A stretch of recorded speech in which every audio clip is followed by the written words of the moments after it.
Iran की राजधानी Tehran से सामने आया एक चौंकाने वाला खुलासा पूरी दुनिया भर में सुर्खियां बटोर रहा है। बताया जा रहा है कि इजराइल की खुफिया एजेंसी मोसाद की एक महिला जासूस ने 2 साल पहले ईरान में घुसपैठ की। इसके बाद शिया इस्लाम कबूल लिया और देश के बड़े अफसरों के घरों तक पहुंच बना लिया। उसका नाम है कैथरीन पेरेज सेकेट। फ्रांसीसी मूल की यह महिला एजेंट न केवल बेहतरीन ट्रेनिंग वाली थी, बल्कि उसने अपने हुस्न, चतुराई और शातिर प्लानिंग से ईरान की सुरक्षा एजेंसियों की नींद उड़ा दी और ईरान में तबाही के पीछे उसी का हाथ माना जा रहा है। चलिए अब आपको बताते हैं कि आखिर कैथरीन ने कैसे एंट्री की। कैथरीन ने पहले खुद को एक धार्मिक जिज्ञासु बताया और फिर शिया धर्म अपनाकर ईरानी अधिकारियों की पत्नियों से मेलजोल बढ़ाया। धीरे धीरे वो अफसरों के घरों में भरोसे की मेहमान बन गई। उसने रिश्तों में इस कदर सेंध लगाई कि कई अफसरों के बेडरूम तक उसकी पहुंच हो गई।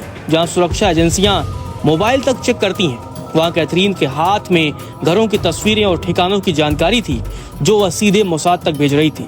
ईरान और इजराइल के बीच बढ़ते तनाव को देखते हुए जब ईरान के कई बड़े अधिकारी अपने ठिकाने बदलने लगे तो उन्हें भरोसा था कि अब वे सुरक्षित हैं। लेकिन हर हमला सटीक था, जैसा किसी ने नक्शा बनाकर रख दिया हो।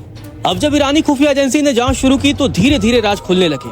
अफसरों के साथ खिंचवाई गई तस्वीरों के जरिए कैथरीन का चेहरा सामने आया, लेकिन तब तक बहुत देर हो चुकी थी। कैथरीन अब गायब है। ईरान की खुफिया एजेंसी ने पूरे देश में उसके पोस्टर और फोटो बांटे हैं, लेकिन न तो उसका कोई सुराग मिल रहा है और न ही कोई आवाज।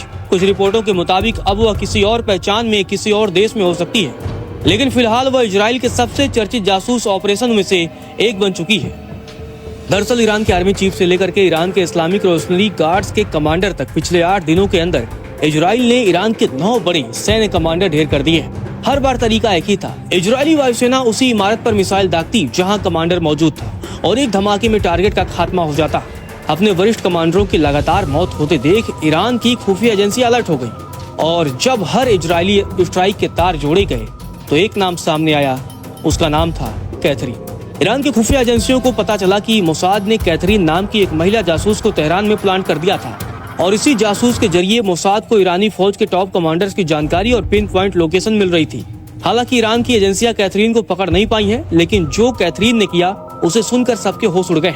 बताया जा रहा है कि ईरान के वरिष्ठ अधिकारियों की पत्नियों के वो संपर्क में आई थी और उनके घरों में आना जाना शुरू कर दिया था। यहीं से कैथरीन ने ईरानी फौज के वरिष्ठ अधिकारियों की जानकारी जुटानी भी शुरू कर दी थी।